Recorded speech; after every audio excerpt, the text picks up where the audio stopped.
प्रदीप कुमार जी। राधे राधे महाराज जी।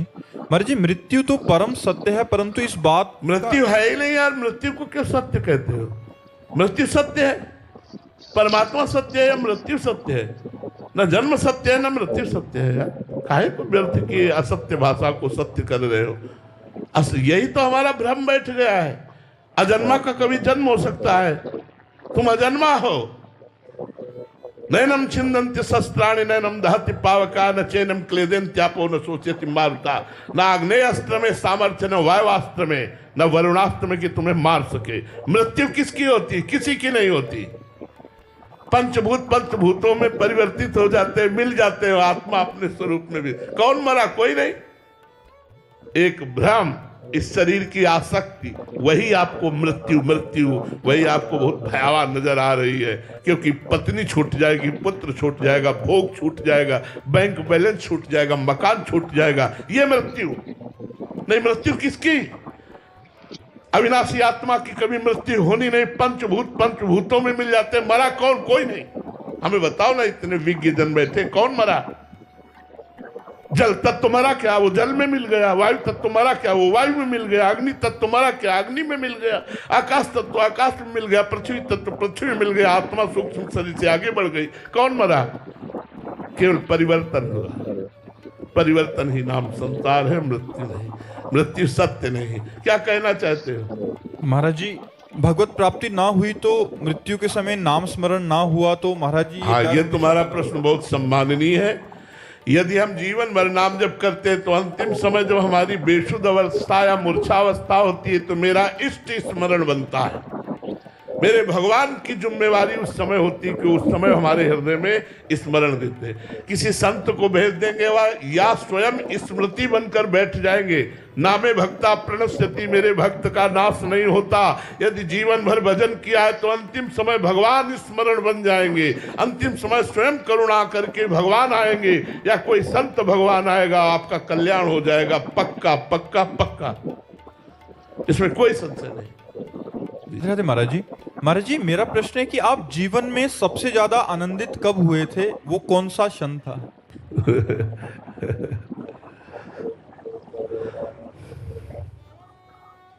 अब मौन कर दिया आपने। इसका उत्तर हम कैसे दें आपको?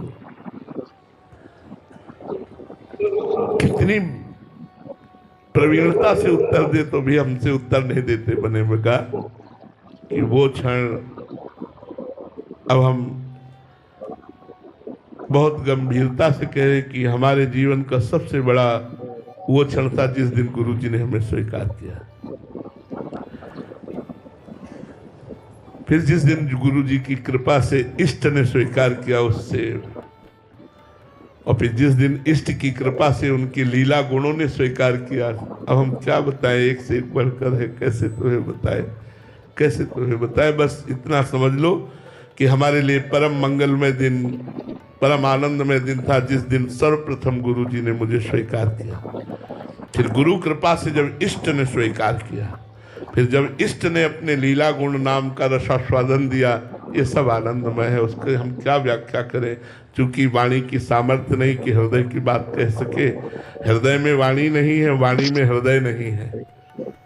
वाणी में हृदय नहीं है कि वो खोल के वर्णन कर सके। तो मीरा जी कहती, जाने मोरी छाती, वो केवल मेरा हृदय जानता है। और प्रतिपल यहाँ नवीन आनंद की वर्षा हो रही, प्रतिपल नवीन आनंद की वर्षा।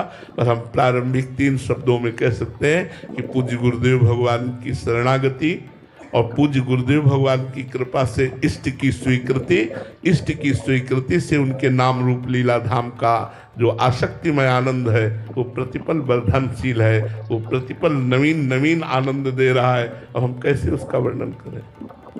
आचार्य डॉक्टर राजा शास्त्री जी, गुजरात से। राधे राधे महाराज जी।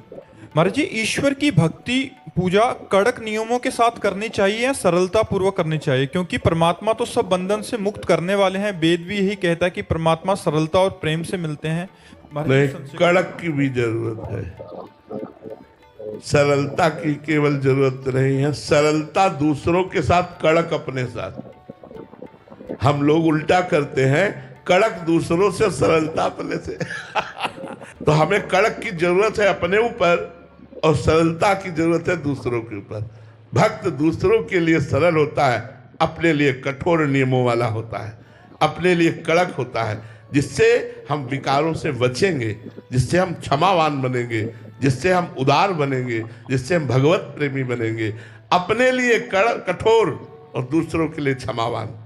और यहाँ सब उल्टा चलता है, अपने लिए क्षमावान, दूसरों के लिए कठोर। दूसरों की छोटी गलती भी समाज में हम उसकी बेइज्जती कर देंगे, अपनी बहुत बड़ा अपराध, बहुत बड़ी गलती उसे मानेंगे ही नहीं कि हमसे गलती हुई है। ऐसी सरलता नहीं अपनानी चाहिए। सरलता दूसरों के लिए और कठोरता अपने लिए।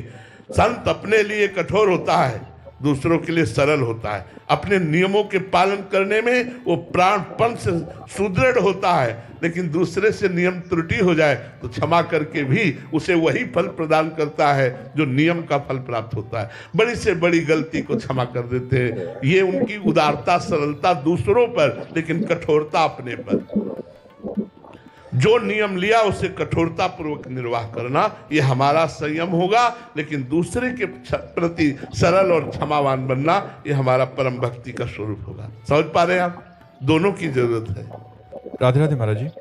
महाराज जी, मुझसे व्यभिचार और अन्य अपराध बने हैं महाराज जी, अंत में धोखा मिला, अब दलदल में फंस गई हूँ महाराज जी, निकलना चाहती हूँ महाराज जी, पाप बन गया है और स्वस्थ होके फिर से देखो देखो, जिस दिन से जग जाओ उस दिन से जग जाओ।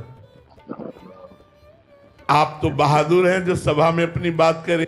आपने भगवान के चरणों का आश्रय नहीं लिया, इसलिए आपने मन की बात को क्रिया में उतार दिया।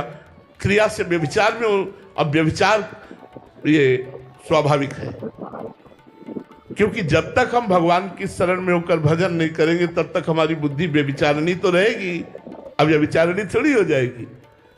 तो हमें क्या करना है? जिस दिन से जगे उस दिन से जगे। आपको आज ज्ञान हुआ कि आपसे गलती हो गई, तो अब लो नसानी अब नाम सुनो। आज तक किया नहीं करूंगा। और नाम जब करो तो नाम संकीर्तनम यस्य सर्व पाप प्रणाशनम, सारे पाप नष्ट हो जाएंगे। चिंता मत करो। दौड़ने वाला ही गिरता है और गिरने वाला फिर चलने योग्य हो जाता है। तुम चिंता मत करो। आगे से कोई पाप मत करना, आगे से बेविचार मत करना, नाम जप करना, सब ठीक हो जाएगा, बिल्कुल ठीक हो जाएगा। आप बिल्कुल निश्चिंत रहिए। किसी भी तरह आप अपने मन को डिप्रेशन में मत लाइए। खूब प्रसन्न रहिए और भगवान पर भरोसा कीजिए, नाम जप कीजिए। हाँ, कोशिश कीजिए गलती ना हो जाए। फिर गलती हो जाए तो फिर कमर कसिए, फिर भगवान के मार्ग में चलिए। ये ऐसा मार्ग नहीं है कि गलती ना हो, सबसे गलती होती है। इसलिए ये कोई बड़ी बात नहीं है। गिर जाना, उठो और फिर परमार्थ पथ पर कमल कसो और भगवान के नाम पर चलो। भगवान ही संभालते, किसी को निराश होने की जरूरत नहीं है। सबको भगवान चांस देते हैं। भगवान का नाम पतित पावन है, कोई चिंता मत करो, लेकिन जानबूझकर पाप मत करो। भगवान का नाम तुम्हारे सारे पापों को नष्ट कर देगा। डॉक्टर आरती जी, राधे राधे महाराज जी। महाराज जी, सच्चिदानंद तक पहुंचने की सबसे बड़ी बाधा क्या है? अहमता और ममता। एक अहमता ममता ये जग में है दुखदाई, और ये जब श्री जी की ओर लगे तो हो परम सुखदाई। तात मात सुत दार देह में मत अर्जय मत मंदा, हित किशोर को है चकोर तू लख वृंदावन चंदा। एक अहंकार और मम, अहम और मम, ये जो जगत में लग गया है, शरीर में लग गया है, यही सच्चिदानंद की प्राप्ति की सबसे बड़ी बाधा है। ये अहम और मम यदि प्रभु में लग जाए, मिट जाए, तो हमारी बात बन जाए। इसीलिए हम सत्संग करते हैं, साधना करते हैं कि हमारा अहंकार नष्ट हो जाए। अंतःकरण धर्म में जो अहंकार है और शरीरों में, शरीर संबंधी भोगों में, शरीर संबंधी रिश्ते नातों में जो ममता है, वो भगवान के चरणों में। सबकी ममता ताग बटोरी, मम पद मन ही बांध बर डोरी। भगवान ने कहा तो एक अहमता ममता ये जग में है दुखदाई, ये जब श्री जी की ओर लगे तो होत परम सुखदाई। इसलिए तात मात सुतदार देह में मत अर्जय मत मंदा, हित किशोर को है चकोर तो लख वृंदावन चंदा। गुरु की शरण में आकर उनके द्वारा बताई हुई उपासना पद्धति से साधना करो और नाम जप करो और गुरु के चरणों का आश्रय रखो, तो अहमता ममता प्रभु में लग जाएगी। इसी से सच्चिदानंद की प्राप्ति हो जाएगी। सच्चिदानंद की प्राप्ति में सबसे बड़ी बाधा अहम और मम है। सुंदरम कुमार जी, बिहार से। राधा वल्लभ शेरविंश महाराज जी, आपके चरणों में कोटि कोटि प्रणाम। महाराज जी, भक्त नामावली में हम सो इन साधुन सो पंगति वाले उसमें आता है प्रसंग में कि प्रीति प्रतीति प्रसाद साधु सो इन्हें इष्ट गुरु जानो, तजी ऐश्वर्य मर्याद वेद की इनके हाथ बिकानो। महाराज जी, उपरोक्त पंक्तियों में किस प्रकार के वेद के ऐश्वर्य एवं मर्यादा को त्यागने की बात कही गई है? बात यहाँ कही गई कि साधु की जाति पर दृष्टि न रखो। वैदिक सिद्धांत में चातुर्वर्णम मया सृष्टा गुणकर्म विभागता प्रीति प्रतीति, हमें प्रीति करनी है संतों के चरणों में, और प्रतीति माने विश्वास करना है कि ये भगवत स्वरूप है। प्रसाद साधु सो, उन्हीं की कृपा प्रसाद से समस्त संतों को इष्ट और गुरु के समान देखो। भगवान श्री राम जी ने सातवीं भक्ति में कहा है, सातों सब मोहिमे जग देखा, मोते अधिक संत कर देखा। अब जो वेद की बात कही तो वैदिक सिद्धांत को यहाँ लागू मत करो कि किस कुल से प्रकट हुए हैं, ऐसा नहीं। तज अभिमान, अभिमान का त्याग करना होगा, मान का त्याग करना होगा, और सब संतों की चरण रज की आकांक्षा करनी पड़ेगी। ये भाव अगर आ गया, साधु की जाति पर चला गया, तो सबसे बड़ी हानि हो जाएगी। सबसे बड़ी हानि अपराध बन जाएगा, आपके पुण्य नष्ट हो जाएंगे। अगर आप ये देखते हैं साधु की जाति में भाव रखते हैं तो आपका पतन हो जाएगा।